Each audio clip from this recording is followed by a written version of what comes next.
이 그립톡 사건이 작년 말 정도에 좀 많이 이슈가 됐었는데, 이슈가 된 이유가 뭐냐면, 이 그립톡이, 다른 사람들은 이게 뭐 고유 명사처럼 이걸 쓰고 있었나 봐. 그런데 사실은 이 그립톡이 고유 명사가 아니고, 이 그립톡에 대해서 상표권을 누가 가지고 있었던 거야.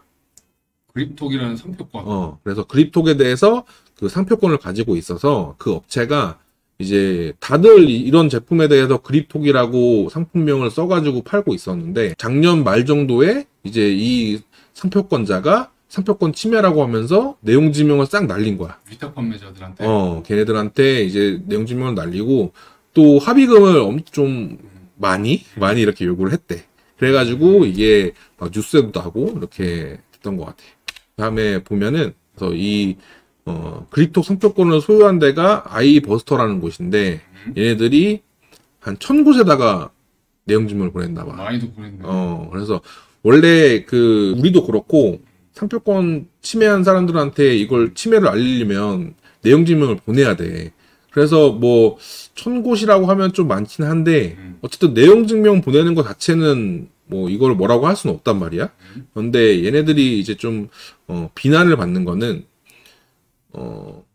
좀 합의금으로 좀 많은 거를 요구를 했나 봐. 그래서 뭐 예를 들어서 3일 내에 이걸 300만 원을 입금을 해라. 그렇지 않으면 뭐 형사 조치하겠다. 이런 식으로 보내고 또 이걸 어기면은 뭐 한 1억 원을 달라. 뭐 이런 식으로 얘기를 했나 봐.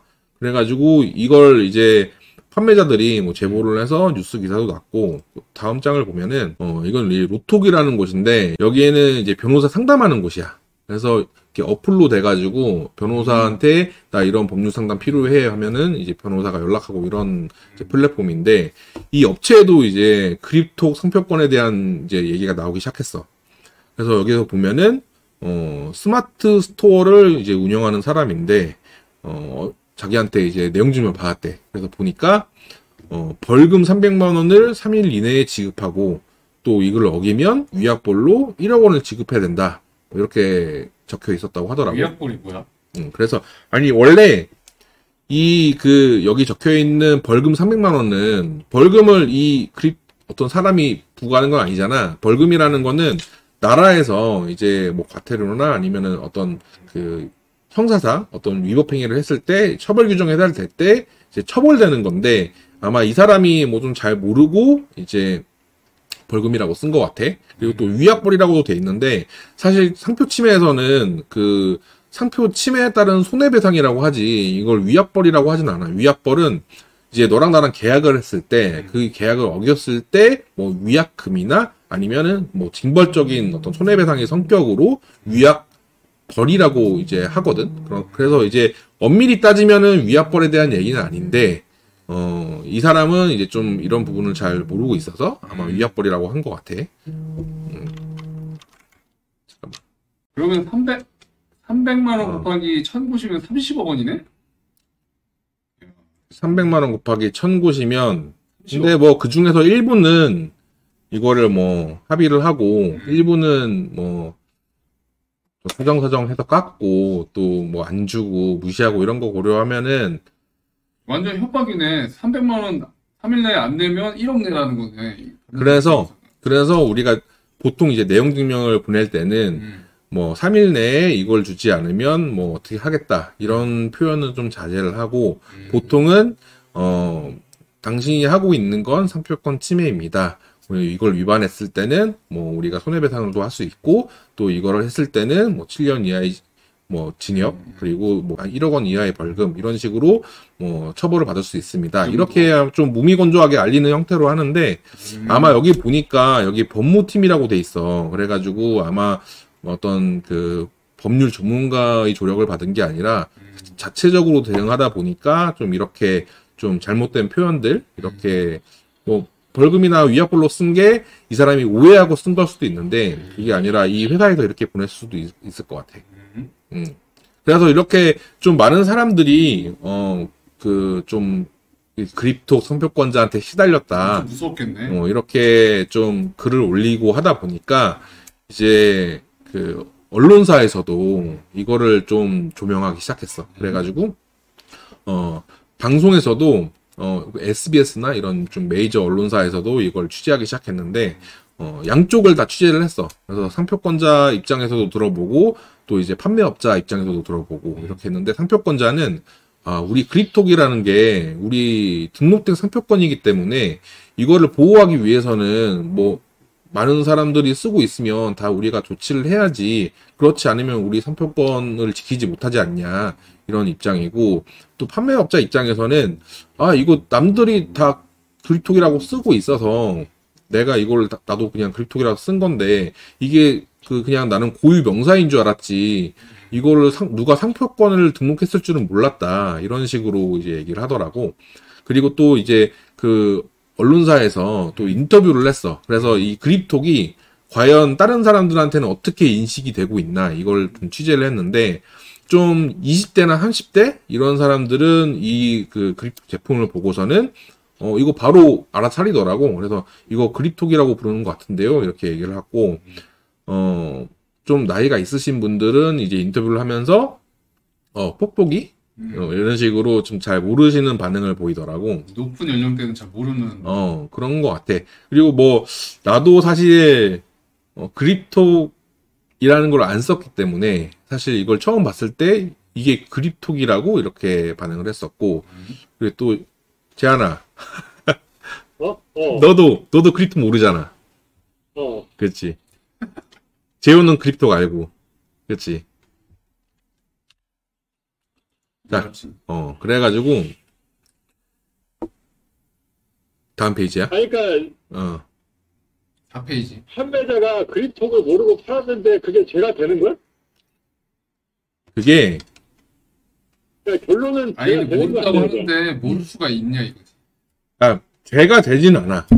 엄밀히 얘기하면은 그립톡이 상표 등록되어 있는지도 모르는데 내가 이거를 팔았어. 그렇다고 해서 뭐 경찰이나 아니면 검찰에서 기소를 하거나 해서 처벌이 되지는 않아. 그런데 만약에 누군가 그립톡 상표권을 가지고 있는데 내가 이걸 썼어.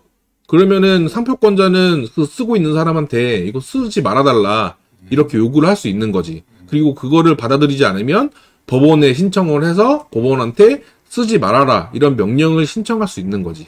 그리고 쓰지 또 말라고 할 수는 있는데 지금까지 쓰는 그 사람이 지금까지 쓴 부분들, 지금까지 쓴 부분들에 대해서는 어떻게 되냐? 지금까지 쓴 부분들은 몰랐잖아. 상표를 침해했을 때 책임은 두 가지가 있어. 형사적 침해랑 민사적 침해가 있는데, 형사적 침해는 어떤 행위든 간에 내가 처벌이 되려면 고의가 필요해. 그래서 내가 이거를 상표를 침해한다는 거를 인식하면서 이걸 팔아야지만 처벌할 수 있다. 국가가 형벌을 내릴 수 있단 말이야. 그런데 이 사람들은 뭐 그립톡이 상표로 등록되어 있는지를 몰랐을 수 있잖아. 그래서 만약에 내용증명을 받았으면은, 내용증명에 보통 이게 상표권 등록되어 있습니다, 쓰지 마세요, 이렇게 적혀 있으니까 그걸 적어도 받은 이후부터는 이거 상표권이 등록되어 있다는 거를 알았다고 볼 수가 있는데, 내용증명을 받고 중단하면 처벌될 가능성은 없는 거지. 근데 이제 그거 여태까지 내용증명을 받기 전에 그립톡이 상표권 등록되어 있는지 몰랐다 하더라도 그거에 대해서 자기가 판 거에 대해서 상표권자한테 돈을 물어줘야 되는 건 별개의 문제인 거야. 몰랐더라도. 왜냐면은 민사적인 책임은, 그러니까 재산적인 책임은 이거를 일부러 하진 않았다고 하더라도 자기가 주의를 다하지 않고, 그러니까 그걸 과실이라고 하는데, 우리도 자동차 사고 나면 과실이라고 하잖아. 이게 과실이라는 게 자기가 좀 주의를 다했으면 알 수 있었던 건데 몰랐던 거에 대한 책임이거든. 그래서 그립톡이라는 게 상표 등록된지를 몰랐다고 하더라도 자기가 모른 거에 대한 과실은 인정돼서 자기가 팔았던 거 부분에 대해서 손해배상은 일정 부분 해줘야지. 고의가 아니라서. 예를 들어서 과거 판례를 봤을 때, 과거 사례를 봤을 때, 내가 그립톡을 팔아서 이 현재까지 문제가 발생하기까지 한 10억의 매출을 발생했어. 그러면은 얼마를 물어줘야 돼? 그걸 내가 이따가 할 건데 너가 지금 이걸 보지 않아서 그래. 이따가 할 거니까 좀만 참아봐. 이따가 이걸 기억했다가 나한테 꼭 물어봐줘야 돼. 고의가 없었기 때문에 무죄라고 하더라도 물어줄 책임은 있다. 그치. 이것도 나중에 얘기할 건데 지금 왜 이렇게 빨리 서두른지 모르겠어? 어쨌든 그래서 지금 뭐가 궁금하니까. 너무 궁금하죠. 그래서 지금 이제 사건 내용을 요약하고 있는 중인데 상표권자는 주식회사 아이버스터야. 그래서 아이버스터가 이제 국문으로 된 그립톡 이거에 대해서 상표권 등록도 받고 또 영문으로 된 그립톡 이거에 대해서도 상표 등록을 받고 지금 한 상표를 5개 정도 등록을 받은 것 같아. 그리고 이거 외에도 자기가 지금 상표 출원돼서 지금 심사를 받고 있는 건들도 있고 그리고 또 보면은 상표권 외에도 이 주식회사 아이버스터라는 곳에서는 특허권 그러니까 이 그립톡의 구조나 기능에 대한 특허권도 7개를 가지고 있어서 지금 보통 이 정도 규모에 비해서 좀 지식재산권을 많이 가지고 있다고 볼 수 있고 또 그 그립톡의 외관에 대해서 시각적인 어떤 형태나 어떤 모양에 대해서 지금 디자인권도 하나 가지고 있는 것 같아. 그래서 이 그립톡과 관련돼서 자기가 좀 지식재산권으로 보호를 받기 위한 노력을 많이 하고 있는 것 같아. 자, 다음에 그래서 지금 내용증명을 받은 이제 판매자들이 공동으로 모여가지고 지금 한 1000군데 보냈다고 했잖아. 그 중에 뭐 일부 한 60명이라고 하는데 그 60명들이 모여서 공동 대응을 시작했어. 그래서 공격 대상은 이제 영문으로 된 그립톡이랑 또 한글로 된 그립톡인데 영문으로 된 그립톡은 2016년에 출원이 됐고 그러니까 상표 신청을 한 거지. 그리고 국문으로 된 상표권은 2018년에 신청을 했어. 이 두 상표에 대해서 이제 무효 심판을 청구했는데 보면은 아래 그림을 보면은 청구한 사람이 한 60명 정도가 되고 이 청구한 사람을 대리하는 사람은 이제 다 신정하라고 돼 있잖아. 그래서 이 신정하라는 이제 변리사님이 이 60명을 다 대리하는 것 같아. 그리고 이제 아이버스터 측을 대리하는 거는 이제 광장이라고 해서 이제 우리나라 이제 5대 로펌 안에 드는 이제 법무법인인데 거기에 같이 있는 이제 특허 법인이고. 무효 심판이 뭐야? 무효 심판은 우리가 상표 신청을 하면 이제 특허청에 소속돼 있는 심사관님들이 이 상표가 등록될 수 있는지를 심사를 해서 그래서 별다른 뭐 거절 이유가 없으면 상표 등록을 시켜주거든. 근데 심사관님들도 이걸 다 심사하면서 모든 사유를 다 검토할 수는 없잖아. 그래서 보통은 심사하는 게 이 상표 자체가 어떤 등록이 될 수 있는가, 아니면 또 그 상표 이전에 다른 사람이 뭐 비슷한 상표를 출원했는가, 이걸 위주로 심사를 한단 말이야. 근데 이렇게 등록이 되고 나서 여러 가지 다른 사정에 의해서 이 상표가 원래는 거절됐어야 되는데 거절되지 않고 착오로 등록이 됐을 수가 있어. 그러면은 그때는 이제 등록이 돼 있는 상태니까 그 상표를 처음부터 없었던 것으로 해달라라고 하면서 이제 심판을 청구하는 거지. 그게 이제 무효 심판이고, 그래서 그 상표권이 무효가 되면 처음부터 소멸되기 때문에 뭐 이 판매한 사람들이 지금은 외형상 상표 침해로 보이는 행위를 했다고 하더라도 이제 무효 심판에 의해서 상표권이 무효로 되면 이제 자기 책임들은 없어지니까 이제 여러 명이 모여가지고 이렇게 심판을 청구를 한 거지. 그래서 그 다음에는 이제 그 상표 무효 심판이 그러면 어떻게 될 건가 이걸 한번 얘기를 해볼 건데, 보통 이제 심판을 청구할 때는 심판 청구서라는 걸 제출을 해. 그래서 이 상표권을 무효로 시켜달라. 그리고 그 이유는 무엇이다. 이렇게 적게 되는데, 그 내용은 사실 외부에서는 알 수가 없어. 청구서. 심판 청구서라는 거는 비공개돼 있기 때문에 이걸 외부에서는 그 내용, 어떤 내용으로 청구가 됐는지 이건 알 수가 없단 말이야. 근데 내가 예상하기로는 아마 보통 명칭 그리고 아니면 관용 명칭화가 됐다라는 주장일 것 같아. 보통 명칭, 관용 명칭이 뭐냐면 그 상품 자체의 명칭을 상표로 출원한 거야. 그래서 예를 들어서 내가 사과라는 걸 팔 건데 여기다가 사과라고 붙여서 팔거나, 아니면은 뭐 통신업을 할 건데 거기다가 무슨 네트워크 이런 식으로 붙이거나 하는 거는 이제 보통 명칭이나 아니면 그 상품에 관용하는 명칭이라고 해서 이제 그거 상표 등록을 거절하고 있어. 예를 들어서 뭐 초코파이 같은 경우나 집차나 아니면은 커피 우유에다가 내가 커피 우유라고 상표 신청을 하거나 이런 경우에는 SUV라는 차로 그치, SUV도 이제 보통 명칭이나 아니면 관용 명칭이다 이렇게 인정되겠지. 그러니까 자동차 같은 걸 지정 상품으로 하면서 SUV를 상표 출원했다 이러면 상표 등록이 안 되겠지. 그렇구나. 그리고 상표를 출원할 때부터 보통 명칭이나 아니면 관용 명칭인 경우도 있지만 이게 등록될 때는 그런 보통 명칭이나 관용 명칭이 아니었는데 나중에 사용하다 보니까 이게 보통 명칭이나 관용 명칭이 되는 경우가 있어. 그래서 이 둘 간에 나중에 효력이 다른데 처음부터 이게 상표가 신청할 때부터 보통 명칭이나 관용 명칭인 경우에 그럴 일은 아마 거의 없는데 그런 경우에도 당연히 무효 사유가 되지만 나중에 등록된 이후에 뭐 다른 사람들이 많이 사용해가지고 이게 보통 명칭화가 되거나 아니면 관용 명칭화가 된 경우에도 이제 무효가 될 수 있어. 그런데 이 둘의 차이점이 뭐냐면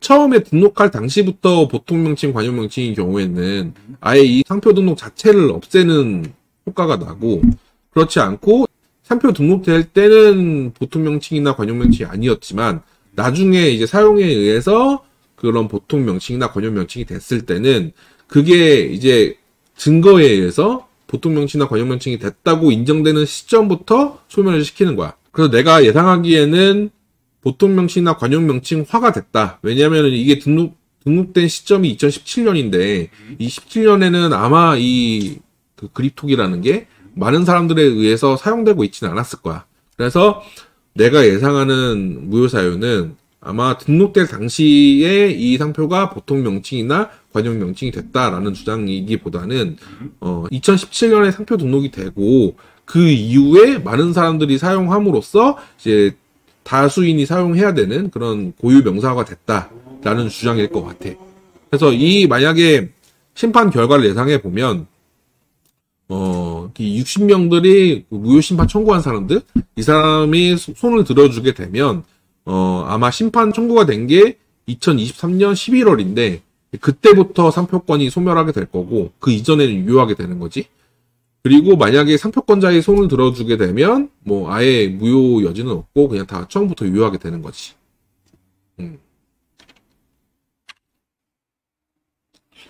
자, 그러면은 이 무효 심판에서 이제 아까 얘기한 것처럼 보통 명칭화나 관용 명칭화가 쟁점이 될 거라고 얘기를 했는데 그러면은 그 23년 11월 작년 말 기준으로 했을 때 그립톡이 이 제품에 관해서 보통 명칭인지 관용 명칭인지 이거를 어떻게 그럼 판단을 하냐. 보통 명칭이나 관용 명칭이 어느 정도냐. 이게 좀 궁금할 수 있을 텐데 상표는 상표에서는 중요한 개념이 인지도라는 개념이 있어. 인지도. 인지도. 그래서 처음에 내가 핸드폰에다가 쿠파라는 걸 사용했어. 그러면은 뭐 아무도 모르겠지?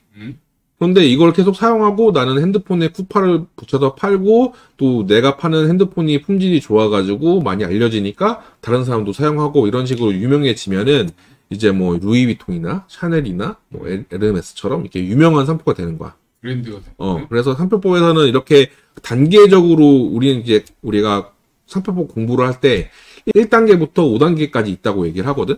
그래서 1단계는 처음에 내가 상표를 사용하기 시작한 단계야. 그리고 여기서 사용을 좀 더 하면 내가 나의 어떤 신용이나 뭐 이런 나의 노력들이 이 상표에 조금씩 담기기 시작하는 거지. 그걸 2단계라고 하고 3단계는 그걸 지속해서 내가 계속 사용을 했을 때 이제 그 어떤 물품을 판다고 하면 그 물품을 사는 사람들 사이에서는 상당수가 내 상표를 알고 있는 거야. 그게 3단계야. 그리고 4단계는 이제 주지상표라고 하는데 주지상표 들어봤을지 모르겠는데 주지돼 있다는 거야. 그래서 내가 뭐 팔고 있는 상품, 그 상품의 대부분의 사람들이 이제 그 상표를 알고 있는 거지. 그걸 이제 주지상표라고 하고 우리가 상표법을 배울 때는 4단계라고 해. 그리고 마지막으로 5단계인데 5단계는 저명상표야. 그래서 저명상표는 이제 보통 내가 어떤 핸드폰을 팔고 있잖아. 핸드폰에 쿠파라는 걸 붙여가지고 팔고 있는데 이걸 핸드폰을 사는 사람들 사이에서는 다 알고 있어, 쿠파를. 그런데 저명상표는 뭐냐? 핸드폰을 사는 사람들 말고도 컴퓨터를 사는 사람, 뭐 수첩을 사는 사람, 그러니까 다른 상품에 대한 소비자들까지 내 상표를 알고 있는 거야. 그러니까 보통은 뭐 샤넬이나 루이비통이나 이런 게 저명상표가 될 수 있겠지.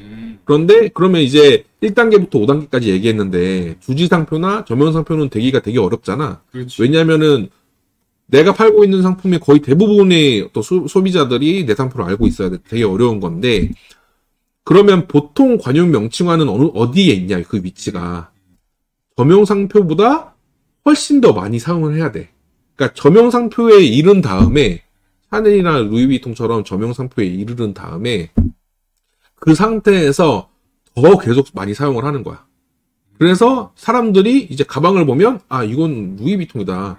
이건 가방이 아니라 루이비통이다라고 이제 일반 명칭으로 인식하는 정도에 이르러야지 보통 명칭화, 관용 명칭화 이렇게 됐다고 하는 거야.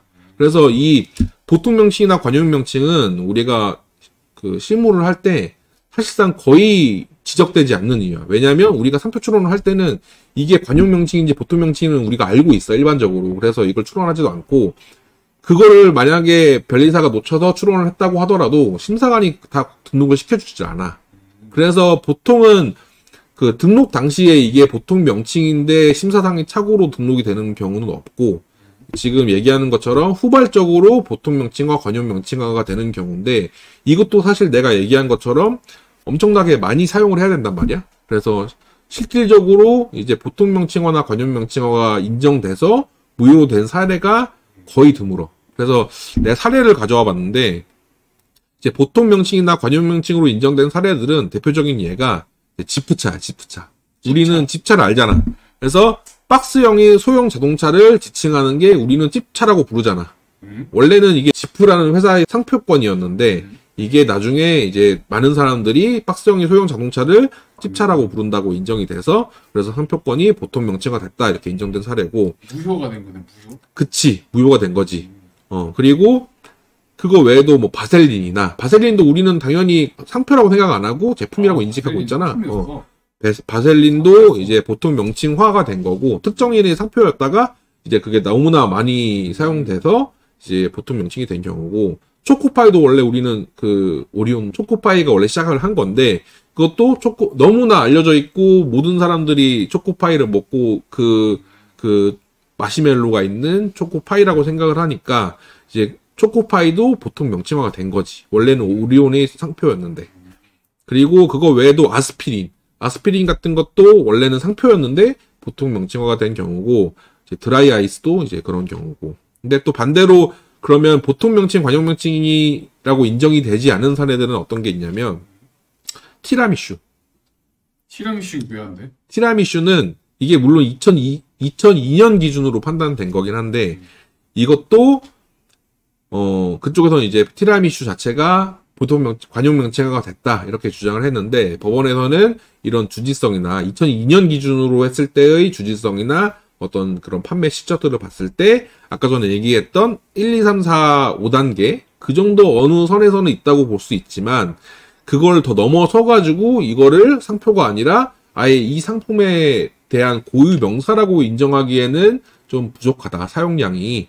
그래서 티라미슈가 관용 명칭화가 안 됐다고 인정된 것만 봐도 이게 좀 인정되기가 어렵고, 또 보톡스, 이건 최근에 있었던 사건인데, 이 보톡스 자체가 보통 명칭화가 되는지를 판단했던 사건은 아니고, 이제 보노톡스라는 어떤 상표가 있는데, 이제 그 사건에서 간접적으로 보톡스가 보통 명칭화가 됐는지를 판단했던 사건이었어. 근데 이 사건에서도 보톡스를 우리는 보통 이제 여기에 피부에다 넣어가지고 이렇게 좀 탄력 있게 하고 이런 거라고 알고 있는데, 이것도 원래는 상표였고, 이걸 주장한 측에서는 이게 보통 명칭화가 됐다. 보톡스라는 거는 이제 누구나 다 그런 그 피부에 넣는 그런 약품을 이제 보톡스라고 하고 있으니까 이거는 특정인의 상표가 아니라 이제 무효가 돼야 된다. 보통 명칭화가 됐으니까, 이렇게 주장했는데, 이게 좀 긴 분쟁 끝에 결국에는 뭐 중간에는 이걸 보통 명칭화인 것처럼 인정하는 것도 있었고, 그렇지 않다고 판단한 게 판례가 엇갈렸어.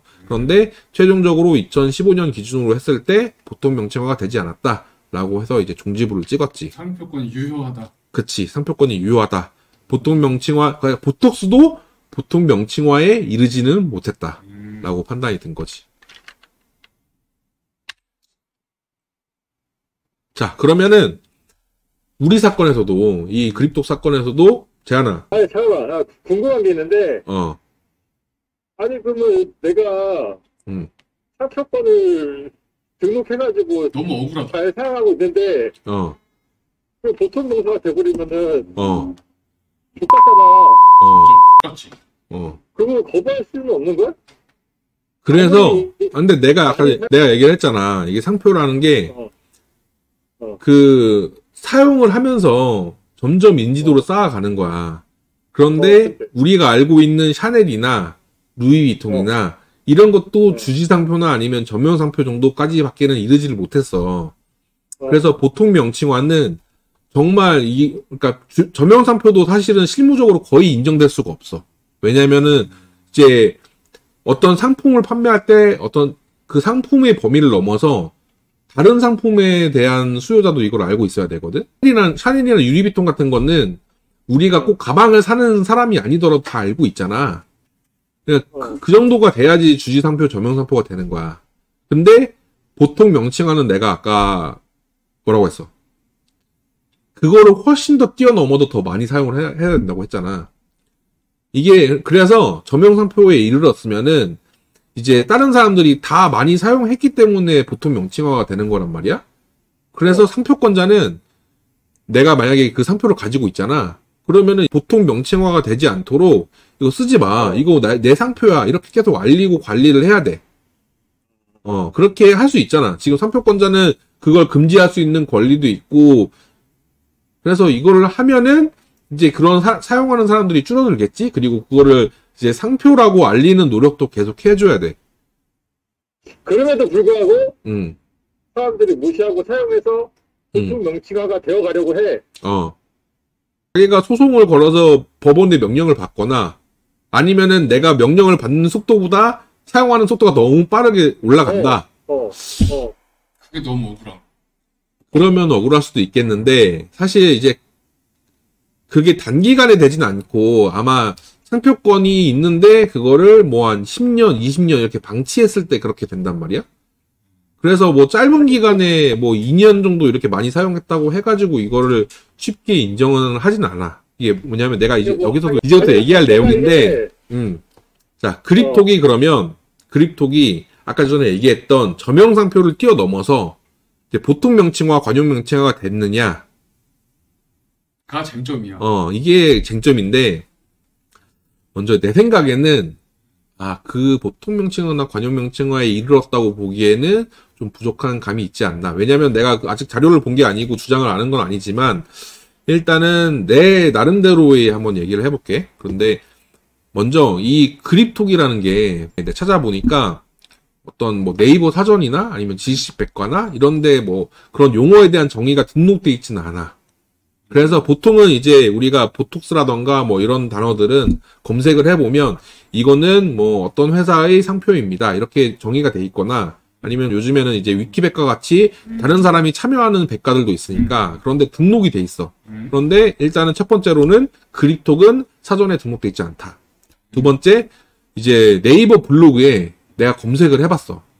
이게 이제 상표권자 말로는 한 2015년부터 사용했다고 하는데 내가 블로그 찾아보니까 2015년에는 그립톡이라고 검색했을 때 0건이야. 그리고 2016년에는 22건. 그리고 2017년에는 287건. 이렇게 점점 늘어나서 2020년에는 3만 건. 그리고 2021년에는 6만 건. 이렇게 늘어나더니 2022년, 23년에는 이제 10만 건씩 검색이 돼. 그렇다는 거는 이제 최근에 좀 집중적으로 그립톡이 다른 사람들한테 의해서 사용되고 이제 공유가 됐다 이런 얘기지. 요즘 들어서. 그래서 최근 들어서 좀 집중적으로 사용이 됐다. 그렇기 때문에 이거를 아까 전에 얘기했던 저명상표를 넘어서 보통 명칭화나 관용 명칭화가 됐다고 보기에는 좀 어려운 감이 있지 않나. 몇십 년도 아니고 3, 4년 정도. 최근 2, 3년 정도에 이게 집중돼 있다는 거는 또 이게 검색 건수가 뭐 1년에 10만 건 정도라고 하면 이게 뭐 적은 건수라고 할 수는 없는데 또 이렇게 저명상표나 아니면 보통 명칭 이런 걸 들이댔을 때는 그래도 좀 부족한 건수이지 않나 이런 생각이고 또 연령별 반응을 봤을 때 10대나 30대 같은 좀 젊은 층에서는 좀 상당수가 그 패션에 관심이 있고 액세서리로 자기를 꾸미기 좋아하고 이런 친구들은 상당수가 이 그립톡이라는 거를 그 핸드폰 액세서리 이렇게 인식을 하고 있는 것 같아. 그런데 우리 같이 핸드폰을 케이스도 안 쓰고 그냥 막 쓰는 아재들, 그리고 우리 어머니 아버지들, 뭐 이제 나이대가 있으신 어르신들은 이제 이걸 보고 그립톡이라고 아마 부르진 않으실 거야. 근데 그분들도 아까 전에 얘기한 것처럼 뭐 보톡스나 아니면은 찝차나 이런 건 알고 계시잖아. 그래서 이게 좀 10대나 30대 사이에서는 그립톡이라는 게 좀 많이 알려져 있다고 하긴 하는데, 그래도 좀 연령층에서 보면 좀 인지도가 그래도 부족한 편이 아닌가 싶고, 또 아까 전에도 얘기했던 거긴 하지만 보통 명칭화, 관용 명칭화는 실무적으로 진짜 인정받기가 완전 어려워. 그래서 판례가 뭐라고 하고 있냐면, 보통 명칭화가 되는지 여부는 상표권자의 이익, 너네가 아까 전에 얘기했던 그런, 나 상표권자인데 억울해 이렇게 얘기하는 거 있잖아. 이제 그런 이익이랑 또 상표권에 화체되어 있는, 그러니까 상표권에 들어가, 그러니까 우리가 삼성이라고 하면, 그런 삼성 핸드폰을 사면 여기서는 거의 품질에 문제가 없을 거라고 기대를 하잖아. 이제 그런 신용과, 그리고 우리가 삼성이라고 이제 부르는 핸드폰을 샀을 때 우리가 기대하는 품질들, 이런 이익들이 있을 텐데, 이런 거를 포기해 가면서까지 좀 이런 이익들을 희생하고 어떤 포기해 가면서까지 보통 명칭화를 인정해야 되느냐, 이걸 고려해서 신중하게 판단을 해라 라고 설치를 하고 있는데, 판례가 얘기를 하고 있는데, 이 얘기가 뭐냐면, 뭐 희생하고 신중하게 판단해라 이런 얘기는 어렵다는 거야. 이거는 거의 인정이 안 된다는 거야. 그래서 그런 점에서 또 어려운 점이 있고, 또 이제 무효 심판에서 결국에는 누군가 판단을 하잖아. 이게 심판관 3명이 판단을 하게 되거든. 그래서 다수결로 판단을 하게 되는데, 이 심판관님들이 고위공무원이야. 그래서 나이가 아재들이고 어르신들이고 나이가 50대, 60대 막 이러셔. 그러면은 사실 이제 판단을 할 때도 자기 개인적인 경험이 되게 중요하단 말이야. 근데 이제 50대이시거나 60대이신 분들이 이제 이걸 보시면서 그립톡이라는 걸 딱 듣고 직관적으로 이제 아실 수 있을까, 이런 좀 생각도 들고. 근데 뭐 이런 여러 가지 얘기를 했지만 결국에는 심판이나 소송에서는 그냥 우리가 이렇게 그 사건 외에서 일어나는 일들이나 아니면 사건 외에 알고 있는 정보들은 사실 판단의 요소가 되지가 않고, 결국에는 어떤 대리인들이, 그러니까 변리사나 변호사들이 어떤 주장을 하고 어떤 자기 주장을 뒷받침하는 증거를 제출했느냐, 그거에 따라서 결론이 나는 거거든. 그래서 기본적으로는 보통 명칭화나 관용 명칭화는 굉장히 어려운 사유고, 지금 이런 사정들이 있어서 아마 부요가 나는 건 어렵지 않을까, 이런 생각은 하지만, 그래도 결국에는 이런 그 주장과 증거가 중요하니까 이제 좀 그거는 지켜봐야지 알 것 같다, 그렇다는 거고, 이제 기다렸던 마지막 대망이 마지막 챕터야. 마지막 챕터. 여기서 이제 만약에 3표 결론이 났는데 3표권이 유효하다고 결론이 났어. 그러면은 이제 여태까지 그립톡이라는 걸 판매했던 사람들, 그리고 침해하지 말라는 경고장을 받고 그 판매를 중단한 사람들은 어떻게 되고, 그럼 여태까지 그 경고를 받기 전까지 사용한 것들에 대해서는 뭐 처벌을 받는지 아니면은 뭐 손해를 배상해 줘야 되는지, 이런 이제 궁금증들을 좀 정리를 해봤는데, 먼저 뭐 유효든 무효든 간에 한 작년 정도까지 내용증명을 받은 사람들이 있을 거야. 근데 이런 사람들이 이제 경고장을 받았어. 그런데 다른 사람들 물어보니까 자기네들 무효 심판 막 할 거래. 그리고 뭐 이거 무시해도 된대, 이런 얘기를 어디서 듣고 만약에 계속 그냥 팔았어. 계속 그립톡이라고 상품명에 써가지고 팔았단 말이야. 받은 다음에도. 그러면은 어떻게 되냐, 이제 그러면은 상표법 위반죄가 있어. 그래서 기본적으로는 상표권을 침해해야 되고, 그리고 거기다가 고의로 상표권을 침해했으면 이제 처벌이 되는 거야. 그래서 내용증명을 받고도 만약에 이걸 계속 썼다라고 하면 이제 처벌될 수가 있는 거지. 그리고 아까 전에 얘기했던 게, 그 보통 명칭화나 관용 명칭화는 그 처음부터 없어지는 게 아니라 그 무효 심판이 청구된, 그러니까 작년 23년 11월 기준으로 해서 없어지는 거란 말이야. 그럼 그 전에는 유효했다는 소리잖아. 살아있는 거야. 그래서 이게 만약에 그 무효 심판을 청구한 사람들이 무효를 인정받아서 상표권이 죽어도 2023년 11월 이후로 죽는 거야. 그래서 이제 그 전에는 유효했고 고의성의 요건과 상표권 침해의 요건이 다 충족되면 처벌될 수도 있는 거지. 그리고 이제 두 번째 좀 많이 질문하는 게 아니 근데 상품에 그립톡이라고 안 하면 검색이 안 되니까 그 페이지에만 제목에만 그립톡이라고 쓰고 실제 상품에는 그립톡이라고 표시를 안 하고 팔았어. 그건 무죄 아니야? 그러니까 그런 의문을 가질 수가 있는데 상표권에서는 상표를 사용한다는 행위를 이제 법률적으로 규정을 하고 있어. 첫 번째는 뭐냐면 상품이 있으면 상품에다가 상표를 표시하고 부착하는 행위. 그리고 그 상품이 부착된 거를 파는 행위. 유통행위라고 하는데 이제 유통을 하거나 아니면은 그 상표가 붙은 거를 광고하는 행위. 이거를 다 이제 상표권을 사용한다고 얘기를 한단 말이야. 광고. 그리고 이 광고에도 예전에는 해당이 됐는데 이제 그런 키워드 광고라고 하지. 내가 이제 내가 팔려고 하는 상품이 유용하지 않으니까 검색어에다가 그 단어를 집어넣고 사람들이 인기 있는 검색어를 검색하면 이게 상위에 노출되도록 하는 거지. 그게 키워드 광고인데 이제 키워드 광고도 상표권 침해냐 이런 부분들이 많았고 그래서 상표법에서도 전자적으로 상표를 표시하는 행위도 이제 상표권을 사용하는 행위에 포함을 시켰어. 그래서 실제로도 키워드 광고를 한 행위에 대해서 상표권 침해를 인정한 사례도 있고.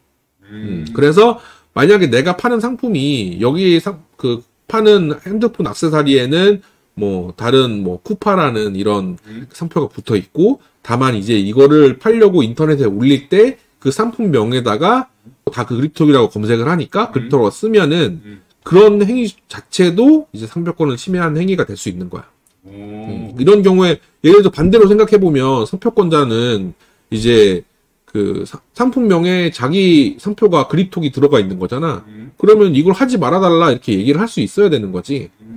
내 브랜드니까. 그래서 이거를 팔았을 때 나중에 얼마를 물어줘야 되냐 이런 거는 이제 나중에 문제인데 어쨌든 상표권자는 이렇게 상품명에다가 그립톡이라고 쓴 거를 삭제해달라, 없애달라라고 요구를 할 수 있는 거지. 올리기만 했는데 하나도 안 팔렸어. 그랬는데도 내가 죄가 있는 거야? 그치. 이제 맞아. 그런 의문을 가질 수가 있어. 그래서 나는 판매한 수량이 0이에요. 판매한 수량이 몇 개 없어요. 이렇게 얘기하는 사람들이 많은데 이제 일반적으로 법원은 상표권 침해가 인정되면 이제 그 상표권이 가지고 있는 어떤 식별력이나 아니면 광고 같은 기능들이 그런 좀 저하됐다고 보는 거야. 그래서 상표권 침해가 있으면 재산적 가치가 저하됐다고 봐. 그래서 법원에서는 상표권이 침해됐다는 거를 입증을 하면 그러면 통상적인 어느 정도의 손해는 당연히 인정되는 거다. 이렇게 얘기를 하고 있어. 통상적인 손해는 얼마인데? 얼마? 자, 이제 손해액을 산정하는 방법인데 일단 상표권 침해가 인정되면 이제 상표권 침해로 인한 손해가 발생했다고 이제 추정이 돼. 근데 이제 구체적으로 손해액이 얼마인지는 따져봐야 되는 문제지. 그래서 만약에 상표권자가 내용증명 같은 걸 통해서 뭐 300만 원을 달라, 위약bol로 1억 원을 달라.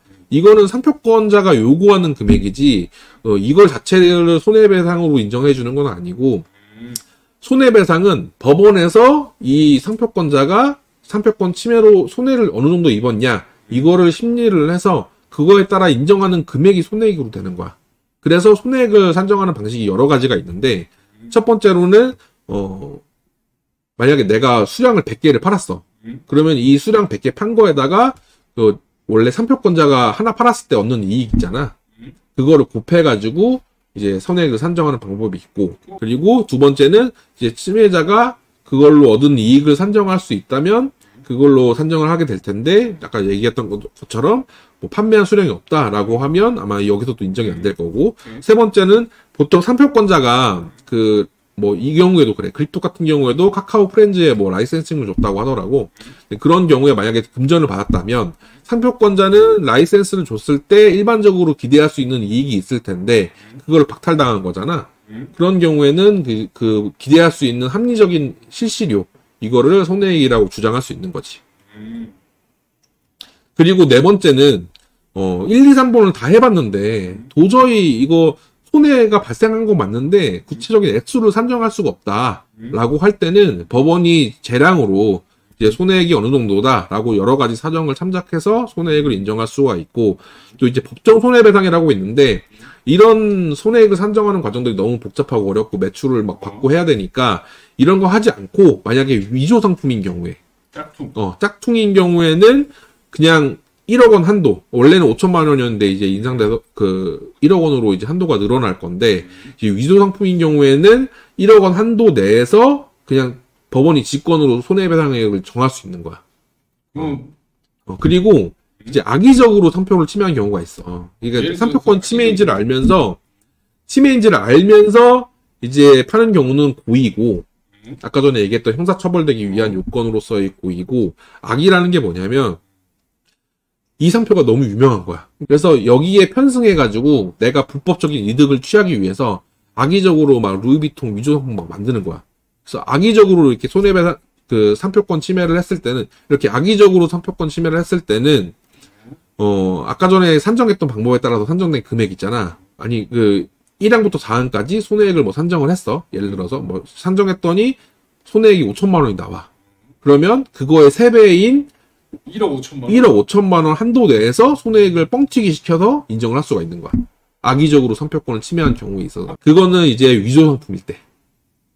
그러니까 이거는 1번부터 4번까지 내가 별의별 입증 활동을 해서 손해액을 산정했어. 나름대로 산정을 했어. 그런데 그거를 3배 범위 내에서 인정할 수 있는 거야.